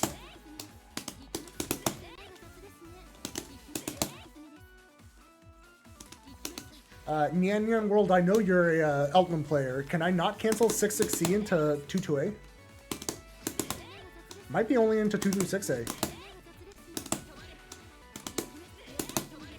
Oh no. I thought the cancel window was way earlier. So this gunshot is minus out if without enhanced bullets. So with enhanced bullets, this is so this one is still minus, and this one becomes plus. That's right.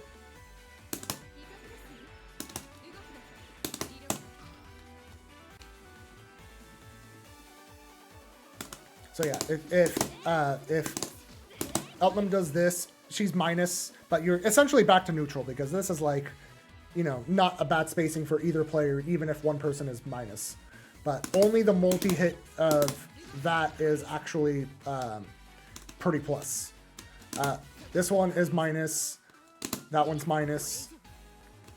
It is just slightly less minus with, oops. It is just slightly less minus with bullets. Okay. Yeah, I think that covers it for Eltman. And then lastly is Akatsuki.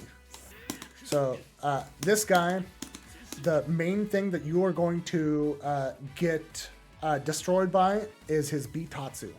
Beat Tatsu is really strong. 9 frames, it ends up crushing lows, and it moves them forward. So you see how much it moves them forward for being a 9-frame move. I can back off. If I dash first, it actually carries his dash momentum.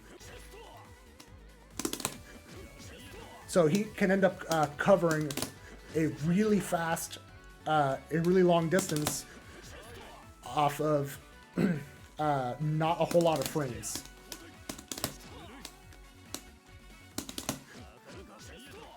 So, beat Tatsu. 3 hits, and it is always a true block string between each hit. What true block string means is that you can't mash in between it, which means you can't ever get frame trapped once you've blocked the first hit. Even on shield, it is a true block string. You cannot actually get punished by that. And for it being fast and forward advancing, that's only -4.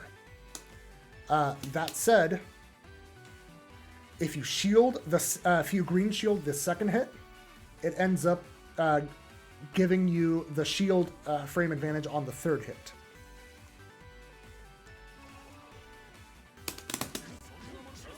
So I'm gonna do that.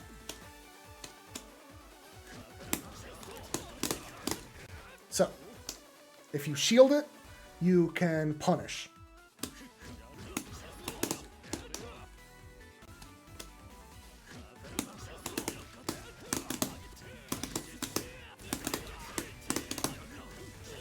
You get a fat combo out of it. Just know, if you're a Yuzu player, unless he really messes up his spacing, you don't get a punish. You don't have a 7-frame button that reaches.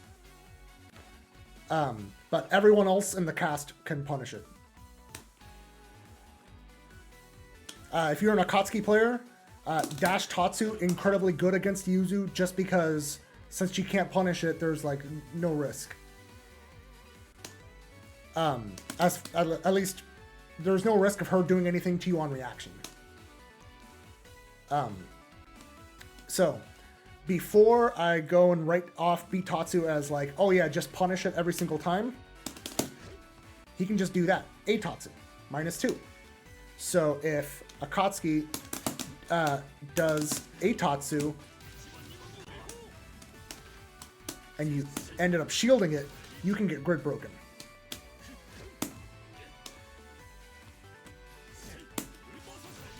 So be careful. What you can, what a lot of characters can do, and this is like kind of character specific, is you can do 4D and then A. It ends up 4A and then D. That's what it is. That is the input. You would do it at second hit timing, such that if Tatsu was what Akatsuki did, you end up getting this. So I'm gonna I'm gonna do that, and then I'm going to press 4A then D, and then I got the shield. You can see it in my inputs. And if he did the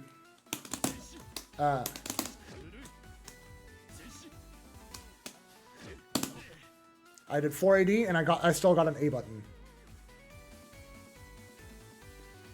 So a lot of characters have pretty good like 5A for this. Sometimes you have to do like 1A 4D like that or something like that. If it's your 2A, that's a little bit better. But just practice that, like drill that into muscle memory, and you will avoid Akatsuki's just taking their turn or killing you for trying to shield it.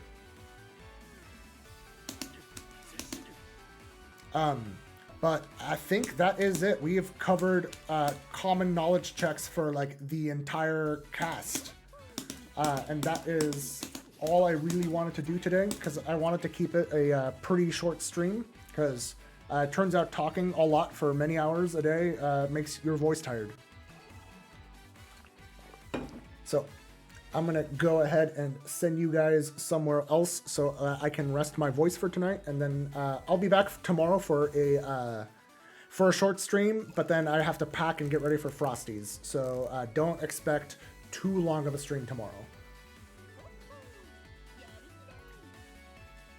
And yeah, I'm going to make sure I upload this to YouTube, because I do think just a quick like tips and tricks kind of video is useful, even if it's not like super well formatted or anything.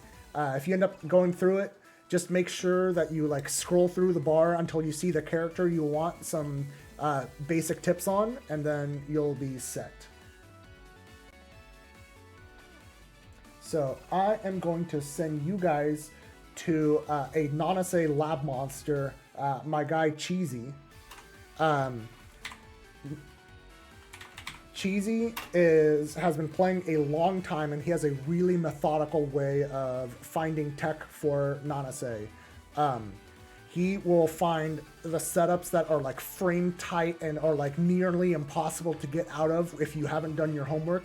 So if you have any interest in non-assay, Cheesy is your guy.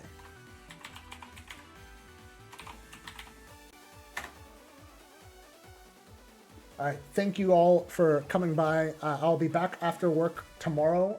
Probably, I'm going to aim for a little bit sooner, but we'll see how that goes, because I tried to get off work early today as well, and that didn't work out for me. But yeah, I will catch you all later. Bye.